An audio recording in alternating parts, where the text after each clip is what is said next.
Hello and welcome to the Commander's Quarters, your Magic the Gathering source that helps you command your budget.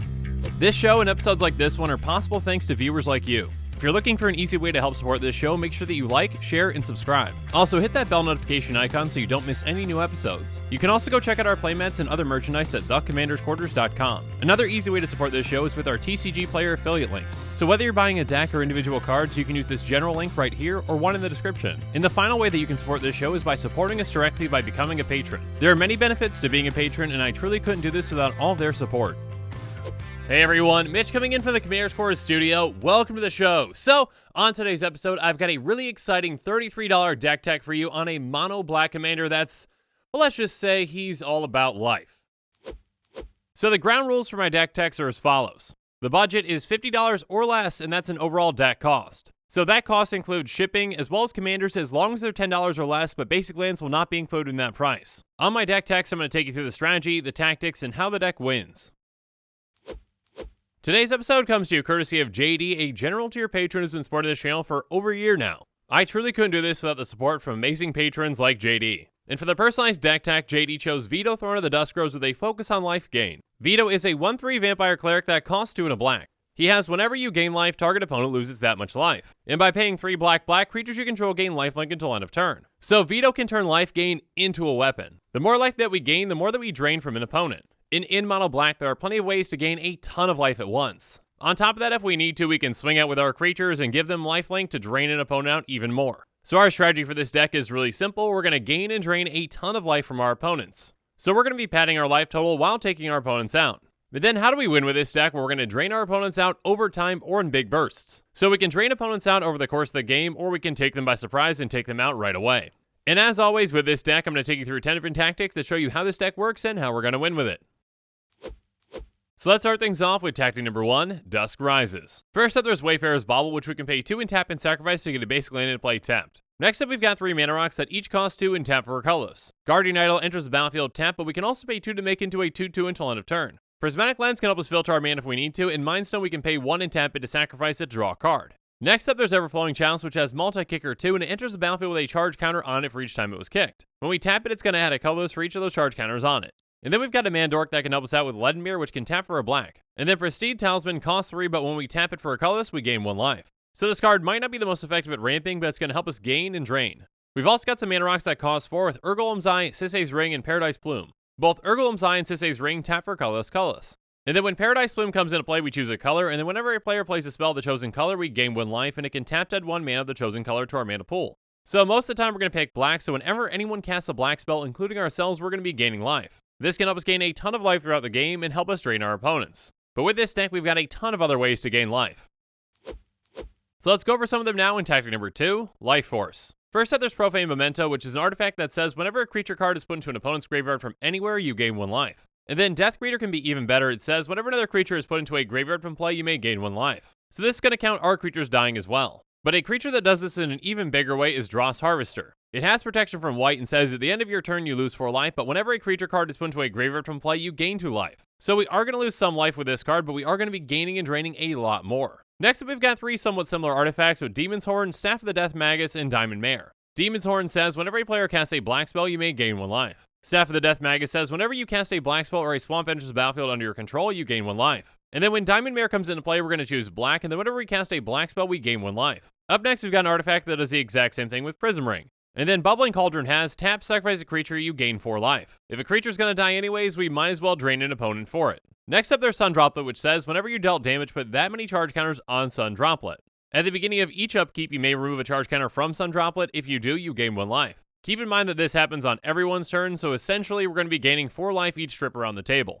And then we've got Chalice of Life, which has tap, you gain 1 life. Then if you have at least 10 more life than your starting life total, transform Chalice of Life. It turns into Chalice of Death, which has tap, target player loses 5 life. Getting to 50 life is going to be no big deal for this deck, so we're going to be able to transform it right away. And just having to tap this to drain someone for 5 is huge. Next up, there's Tavern Swindler, which has tap, pay 3 life, flip a coin. If you win the flip, you gain 6 life. 3 life is a very low cost to have the chance to drain someone for 6. And finally, there's Crypt Incursion, which says exile a card from target player's graveyard. You gain 3 life for each card exiled this way. So depending on the situation, this can drain one player for a ton. Later in the game, it's not uncommon for at least one player to have a good amount of creatures in their graveyard, so this can easily drain someone out of nowhere for just 3 mana. But we still have plenty of other ways to drain our opponents.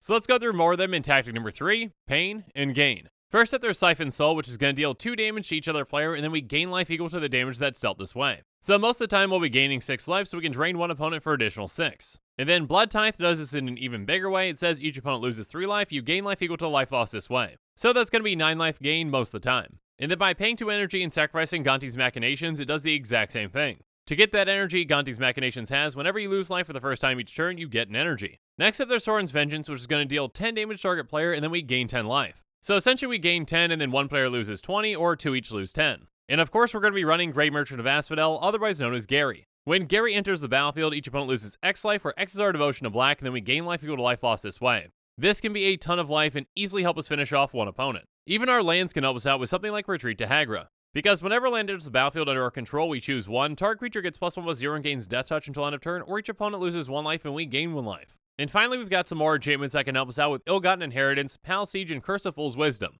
Ill-Gotten Inheritance says at the beginning of your upkeep, Ill-Gotten Inheritance deals 1 damage to each opponent and you gain 1 life. On top of that, we can pay 5 and a black and sacrifice it, and it's going to deal 4 damage to target opponent and we gain 4 life. Next up, there's Pal Siege, which when it comes into play, we choose either Khans or Dragons. If we chose Khans at the beginning of our upkeep, we return target creature card from our graveyard to our hand. And if we chose Dragons at the beginning of our upkeep, each opponent loses 2 life and we gain 2 life. Curse of Fool's Wisdom says enchant player, and it says whenever enchanted player draws a card, they lose 2 life and you gain 2 life. If we put this on the right player, this can dish out a lot of pain. Now you might think we're done with gaining life, but we still have some more ways. So now let's move on to tactic number 4, Down the Drain. First up, there's Zulport Cutthroat, which says whenever it or another creature we control dies, each opponent loses 1 life and we gain 1 life.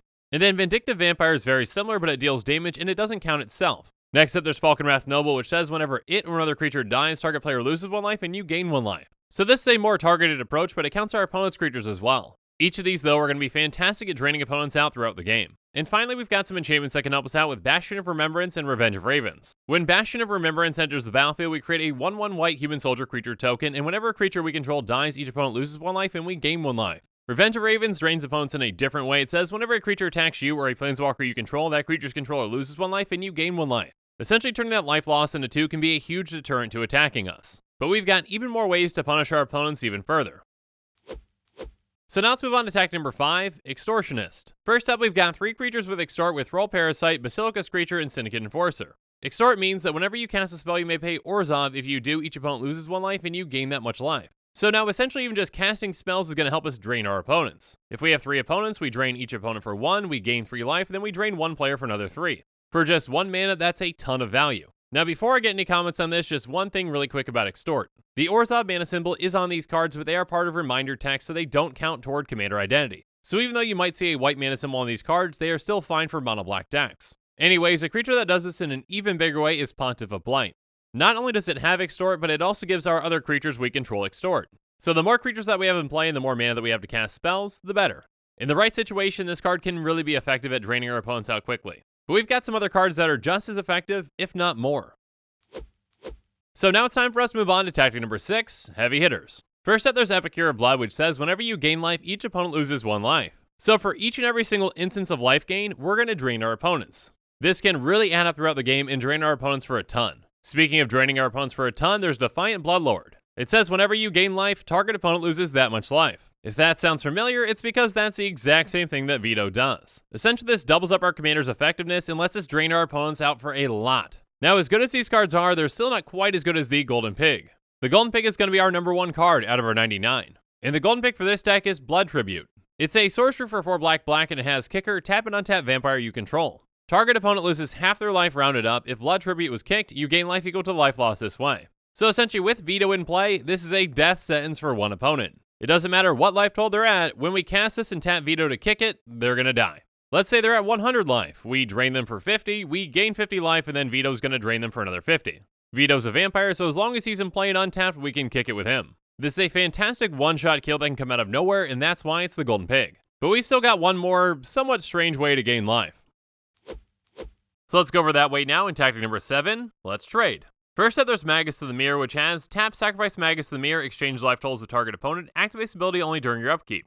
And then Soul Conduit has pay 6 and tap it, 2 target players exchange life totals. So we can utilize these in similar yet different ways. Essentially, if we're at a low life total and an opponent has a high life total, we can switch with them. When we exchange life totals and we go up in life total, that's technically gaining life. So for example, let's say one of our opponents is at 40 life and we're at 20 life. They're going to go down to 20 and we're going to go up to 40, which means that we gain 20 life. Thanks to that, Vito can drain for another 20 and goodbye opponent. These can be situational, but they can also be huge threats when they're on the table. If an opponent takes us down too low, they can end up taking themselves out. But how are we actually going to get to all these great cards?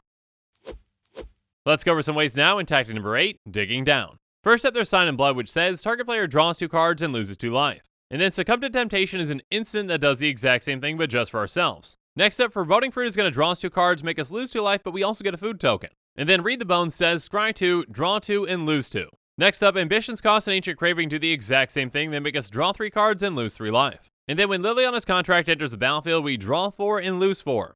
Next up, Promise of Power is similar, making us draw 5 and lose 5. Finally, we've got Altar's Reap and Costly Plunder, which are somewhat similar. Altar's Reap is going to make us sacrifice a creature to draw 2 cards. And Costly Plunder makes us sacrifice a creature or an artifact to draw 2. But what are some of those cards that we're hoping to draw into to protect our position? Let's go through them now in tactic number 9, Rose by Any Other Name. First up, there's Supernatural Stamina, which says until end of turn, target creature gets +2/+0 and gains. When this creature dies, return to the battlefield tapped under its owner's control. And then Undying Evil is somewhat similar, giving 1 creature undying until end of turn. Finally, there's Cauldron of Souls, which says tap, choose any number of target creatures, each of those creatures gains persist until end of turn. So essentially this is a somewhat repeatable way to protect our entire board. Our creatures might come back smaller when they die, but at least they came back. Now we've talked a lot about our plans, but how do we throw a wrench into our opponent's plans? It's time for us to move on to our final tactic, tactic number 10, Dusk Falls. First up, there's Tendrils of Corruption, which is going to deal X damage to our creature and we gain X life where X is the number of swamps we control. And then Corrupt does the exact same thing, but it can deal damage to a creature or a player. Next up, there's Consuming Vapor, which says target player sacrifices a creature, you gain life equal to that creature's toughness, and it's got Rebound. And finally, we've got 2 ways to deal with even more things with Meteor Golem and Scour from Existence. When Meteor Golem enters the battlefield, we destroy target non-land permanent and opponent controls. And then Scour from Existence can just straight up exile any permanent. Again, a huge thanks to JD for picking Vito. I had a great time building this deck. But now it's time for us to see how our deck stacks up when it comes to cost, so it's time for us to move on to the price breakdown. The average EDH Rec Vito deck is going to set you back $377.23. Our deck is going to be much more affordable, coming in at $32.97. And with all that money that you're going to be saving, let's take a look at some reasonable upgrades. First up, let's add in Sangromancer by taking out Prism Ring. Next up, let's add in Ayara, First of Locked Wain by taking out Diamond Mare. And then let's add in Sanguine Bond by taking out Bubbling Cauldron. Next up, let's add in Bantu's Monument by taking out Soul Conduit. And then let's add in Eternity Vessel by taking out Magus of the Mirror. Finally, let's add in Crypt Gas by taking out Syndicate Enforcer. And with that, this show is coming to a close, so it's my turn to hear from you. So in the comments below, let me know what your thoughts on this deck tech are. What would you change, and what do you like? So yeah, let me know in the comments below, and as always, thanks again, and have a good one.